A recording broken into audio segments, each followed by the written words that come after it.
After what happened to me health-wise last year, one of the things that stands out in my head as I walked into the hospital to have a 10.5-hour operation, of which there is only a 1 in 3 chance of survival, the thing I always remember thinking was, there are certain kind of blues songs that I've never actually put on record.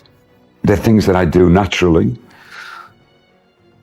but they're very stark, and I have never put them on record. They're like the songs like the beginning of Road to Hell. And I thought, if I survive this, I must do this. If you've seen the headlines claiming Chris Rea posted his last video before dying at 74, here's what you need to know right now. Chris Rea is alive as of December 2025. There's no confirmed last video, and no official announcement of his death from his family or management team. What's actually happening is more complicated and involves a pattern of misleading content across YouTube and social media that's been building for months, taking advantage of Rea's real health struggles and his decision to step back from public life to create emotional clickbait that's fooling thousands of fans.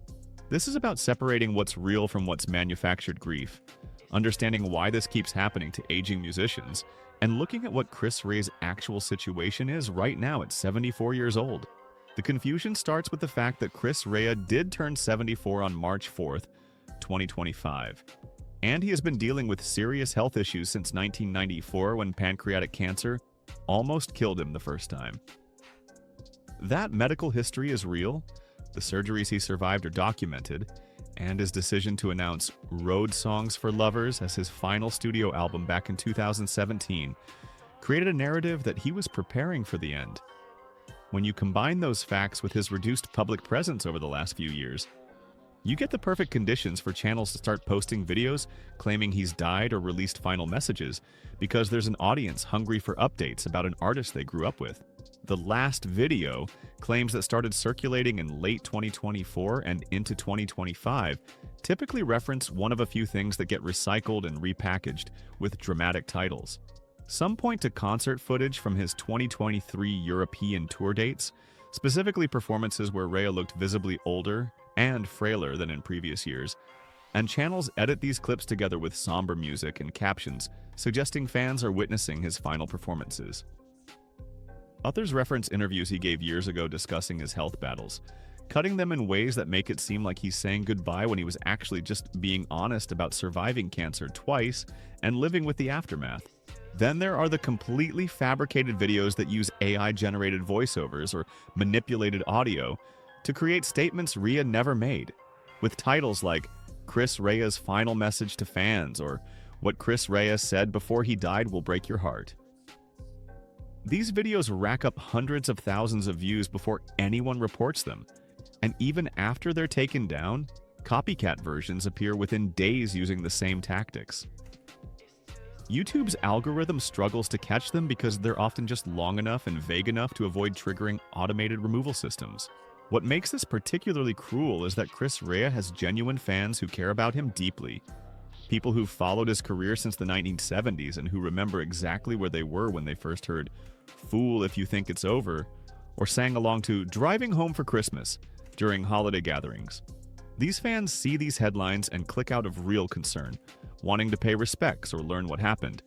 And instead, they're watching recycled content designed purely to generate ad revenue from their emotional response.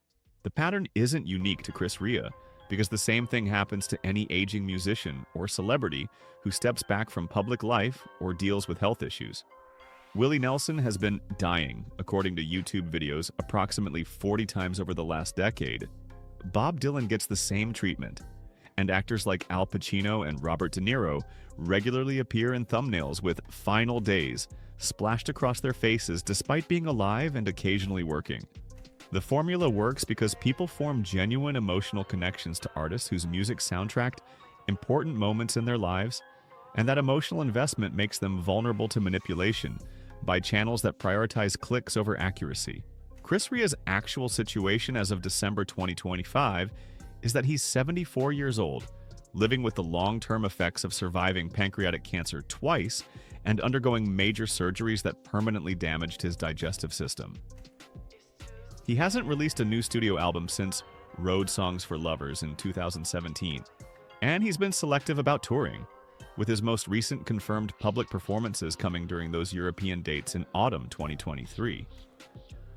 His management team occasionally posts updates on his official website and social media channels, but Rea himself has never been active on platforms like Twitter or Instagram, preferring to maintain privacy around his personal life and health. The 2023 tour dates proved he was still capable of performing when his health allowed, and fans who attended those shows reported that while he looked older and moved more carefully on stage, his guitar playing remained sharp, and his voice still carried that distinctive raspy qualities that made songs like The Road to Hell so memorable.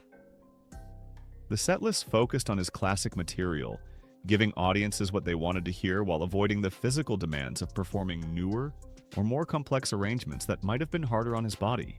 Since those tour dates wrapped in November 2023, Rea hasn't announced any new public appearances, but he also hasn't made any statements suggesting he's retired permanently or dealing with declining health that would prevent him from performing in the future. The silence isn't unusual for him, because even during his most active years, Rea never embraced the constant media presence that other artists maintained, preferring to let his music speak for itself rather than cultivating a celebrity persona through interviews and publicity appearances. What fans should understand is that someone who survived what Chris Rea survived doesn't get to have normal aging, because the Whipple procedure he underwent in 1994 removes major portions of your digestive system and forces your body to function in ways it wasn't designed for. Long-term complications include diabetes, nutritional deficiencies, chronic pain, and digestive issues that make eating difficult and unpredictable. Every year becomes harder as those systems continue breaking down, and at 74, Rea is dealing with challenges that would overwhelm most people even without the cancer history. The medical reality also means that speculating about his remaining time feels ghoulish, because he's already outlived every prediction doctors made when they diagnosed him in 1994. They gave him 4 months and he's made it 31 years, surviving a recurrence in 2001 and peritonitis in 2000 that should have finished what the cancer started. His longevity, despite those odds, suggests either incredible luck, exceptional medical care, or a stubbornness that refuses to accept what statistics say should happen, and probably some combination of all three. His wife, Joan, who he married in 1986, has stayed completely out of the public eye throughout his career and health battles, and their 2 daughters have maintained similar privacy, which is their right but also creates an information vacuum that gets filled with speculation and rumors. When official sources don't provide updates, unofficial sources start inventing them, and that's exactly what's happened with these last video claims that keep circulating. The business side of Rea's career remains active even if he's not recording or touring, because his catalog continues generating income through streaming, licensing, and those reliable holiday royalties from Driving Home for Christmas that spike every November and December. His official website still sells merchandise and offers access to his back catalog, suggesting that someone's managing his estate and legacy with an eye toward maintaining value rather than letting it fade into obscurity. What constitutes a last video anyway, in an era where footage exists of nearly every public appearance an artist makes? If Rea never performs publicly again, does that make the 2023 tour footage his last video? Or would it be some interview from years ago that gets rediscovered and recontextualized? The question itself reveals how meaningless these dramatic headlines are, because they're trying to create a moment of finality around someone who's still alive and might remain alive for years despite what clickbait channels want you to believe. The heartbreak fans feel is real though, because watching someone age and decline hits differently when their music has been part of your life for decades. Hearing Driving Home for Christmas every December connects you to memories of past holidays, past relationships, past versions of yourself, and knowing that the person who created that connection is dealing with serious health issues makes those memories feel more fragile. The emotional manipulation these videos engage in taps into something genuine, which is why it works and why it's particularly gross that channels exploit it for ad revenue. YouTube has policies against misleading content and clickbait, but enforcement is inconsistent because the platform prioritizes keeping content up unless it clearly violates specific rules. And most of these videos technically don't claim Rea is dead in the actual content, just in the titles and thumbnails that get people to click. By the time viewers realize they've been misled, the channel has already collected the view and moved on to the next target.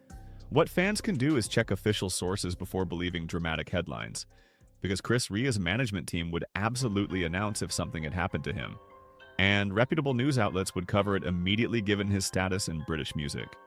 If you're seeing claims on random YouTube channels or social media accounts with no verification from BBC, The Guardian, or music industry publications like NME or Rolling Stone, you're probably looking at manufactured content designed to manipulate your emotions for profit.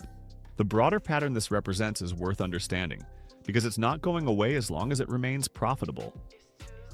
Aging musicians and celebrities will continue being targets of these campaigns, and fans will continue clicking out of genuine concern, creating a cycle that rewards dishonesty and punishes trust. The solution involves media literacy, skepticism about sensational claims, and a willingness to verify information before sharing it. But those solutions require effort that many people scrolling through their feeds won't invest. Chris Rea at 74 in December 2025 is alive, not touring currently, living privately with his family and dealing with health challenges that come from surviving pancreatic cancer twice, and living with the permanent effects of major surgeries. He hasn't released a last video in any meaningful sense, though footage exists of his recent performances that could be labeled that way if he never performs again. Fans are legitimately concerned about him because his health history is serious and his age makes every year more uncertain. But the manufactured heartbreak being sold through misleading videos is exploiting real emotions for fake drama. The actual story is that a 74-year-old man who should have died in 1994 is still alive in 2025, still controlling his own narrative and still refusing to let the music industry or internet speculation dictate how his story ends. That's less dramatic than last video before death. But it's true, and for fans who genuinely care about Chris Rea rather than just consuming content about him, truth matters more than clickbait. Until his family or management announces otherwise, assume he's doing what he's been doing for the last 8 years, living quietly on his own terms while YouTube channels keep trying to write his obituary for views.